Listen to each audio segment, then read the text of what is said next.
Say goodbye to St. Helena Saint San Ignacio. I've been here 2 days. I'm now heading towards Huaxy, Y-A-X-H-A, which is a Mayan ruins. It's in Guatemala, so I'm in Belize at the moment. So Huaxy is a Mayan ruin, which is 262 kilometers.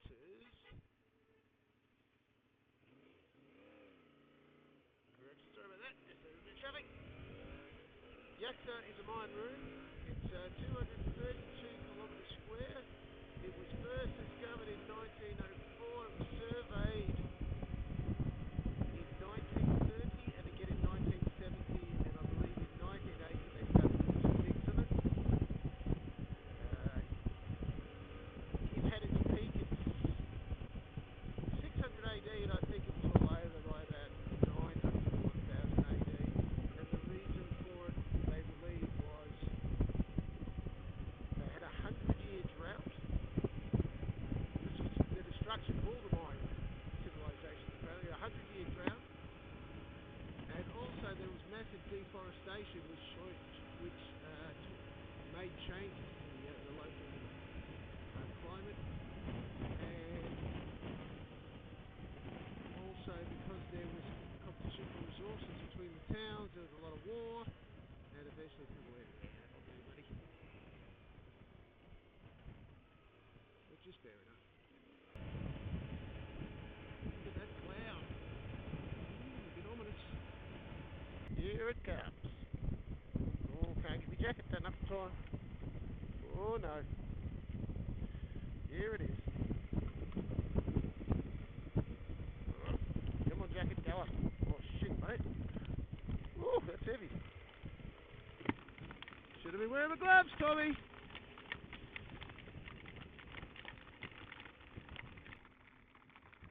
Jeez. Oh, this is a border crossing. Here we are, already. Alright, good to go through.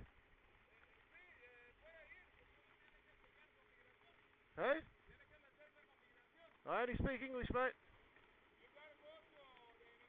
Yeah. Thank you. So that was pretty cool, going through customs, no problems at all. They're all very relaxed there. You know, I didn't get asked where I was going, what was the purpose of my stay, how long I'm going to be there. It's like, oh yeah. And when I went and handed over the documents to my motorcycle, they went, it's a Guatemala motorcycle, matey. No problems. And I went, good on ya. And I like the laid-back sort of attitude they have at customs. Whereas, you know, you go to some countries and stand behind the white line. Do not move before you proceed. Do not leave a vehicle unattended, all that sort of stuff. With these guys, it was like, yeah, mate, just stick your motorcycle over there. Okay. Then you've got to go through and get another stamp. Where will I go? Just walk through the office, mate. They won't mind. Oh, okay. Thank you. So it's pretty laid back. Oh, what's going on here?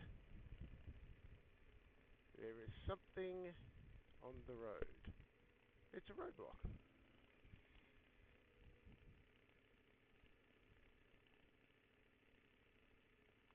And that man is a road worker.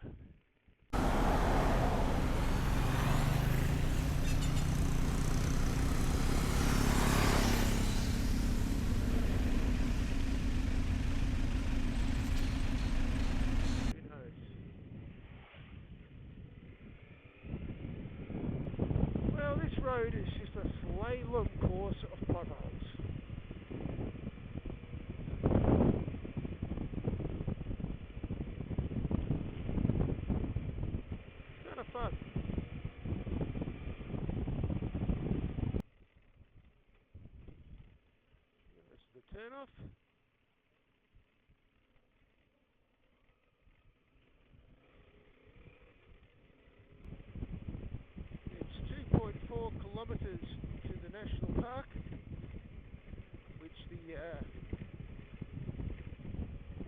Huaxy.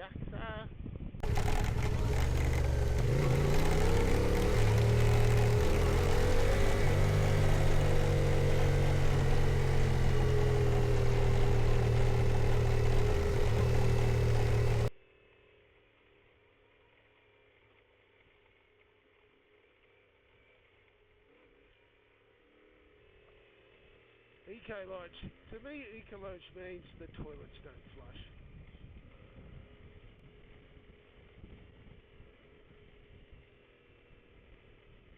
So I won't be staying at El Sombrero. Might be going to the restaurant though. When they've got a sandbag defensive position out the front of their house. Straight through. Gracias. Huh? Thanks, buddy. Yeah, it gives you a sense of security when you know that there's a guard with some sandbags and a big army truck and a birthday party, is it?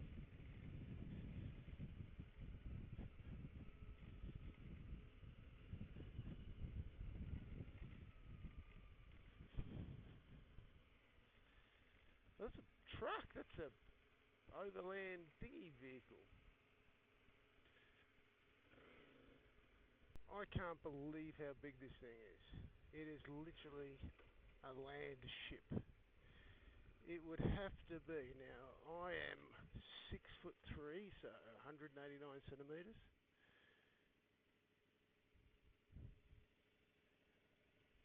That would be 11 foot tall.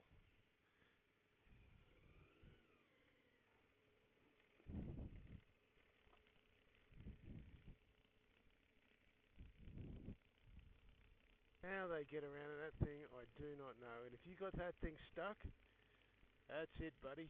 You can see it's already lost a window, or two windows.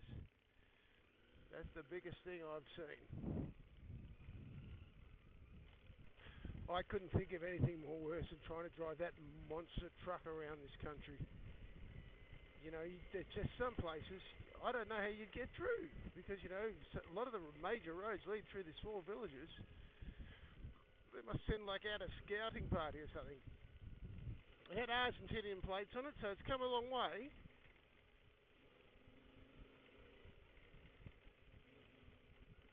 But, you know, that's bigger than most of the trucks here.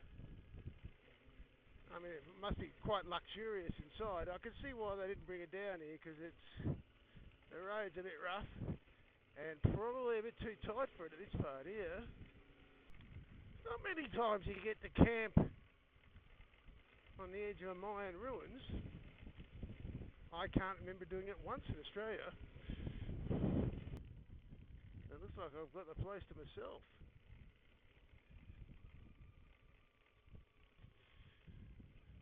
Very nice.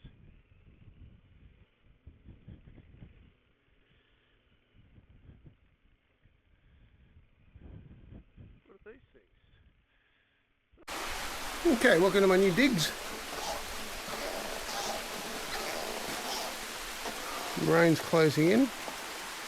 Quite nice. There's a little barbecue area over there. I've just asked a nice fellow if I could stay here, and he has said yes to me, so that's great. So I'll be sleeping in this little, what do they call them, cabanas or something like that.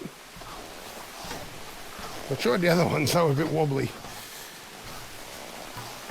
And this one seems pretty secure. But yeah, very nice.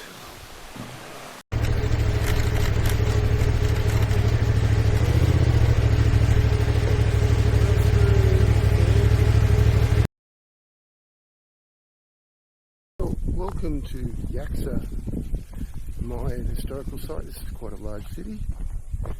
This apparently is a astronomical tower.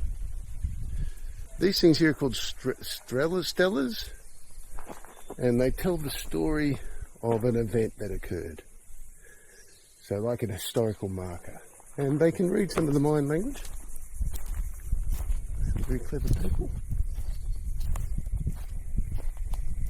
So this is called Pilgrim's Road. It was an access between the astronomical tower and the rest of the town, but it was also used for a route for religious events, and it was paved. So we must still be walking on the paved remnants of the Mayan civilization. So they're pretty industrious.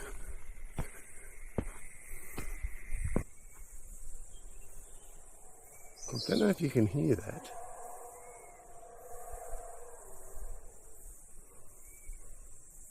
That's the sound of howler monkeys.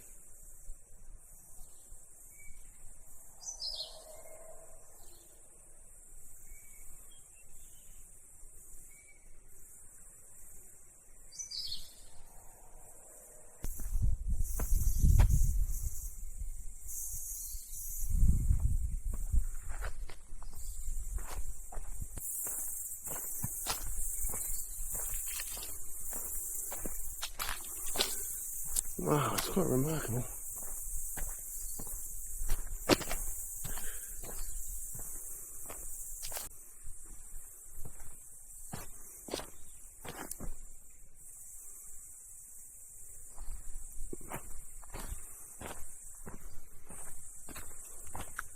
I'll tell you what, those ancient aliens must have been busy building this and the pyramids and all those other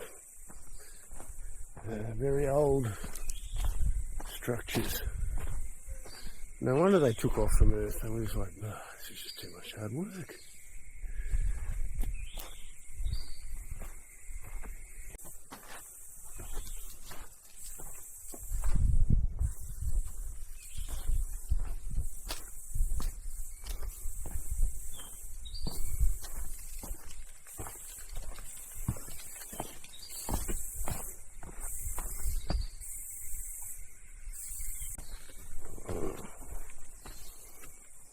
Tells me this staircase ain't where it used to be.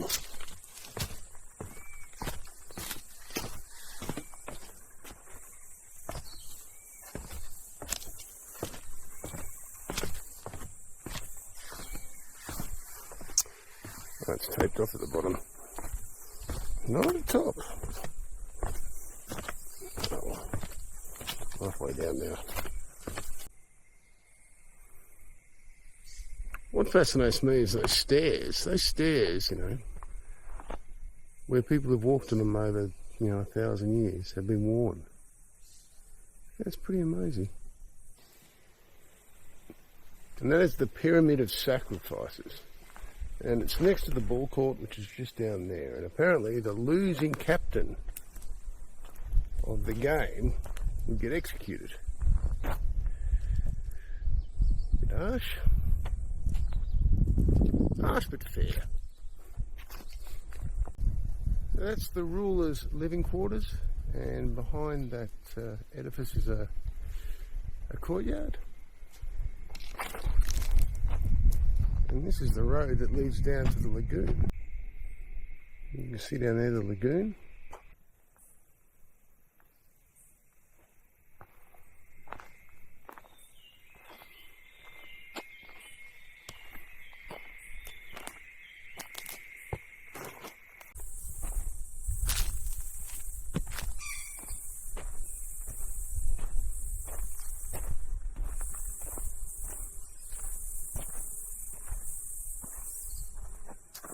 It's another ceremonial area.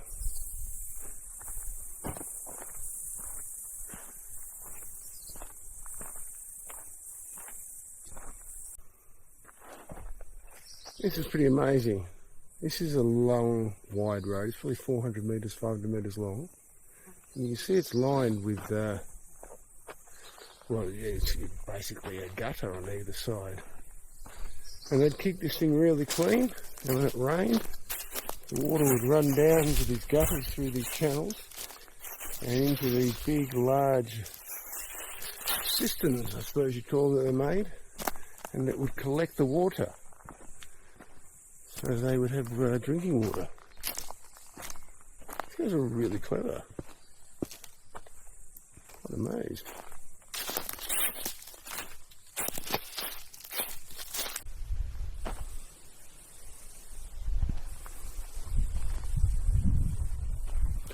Well, I've noticed that most of these temples, are square on the corners, except for And this one here, that one, so maybe different architectural styles, different time of... That was very interesting. Quite large.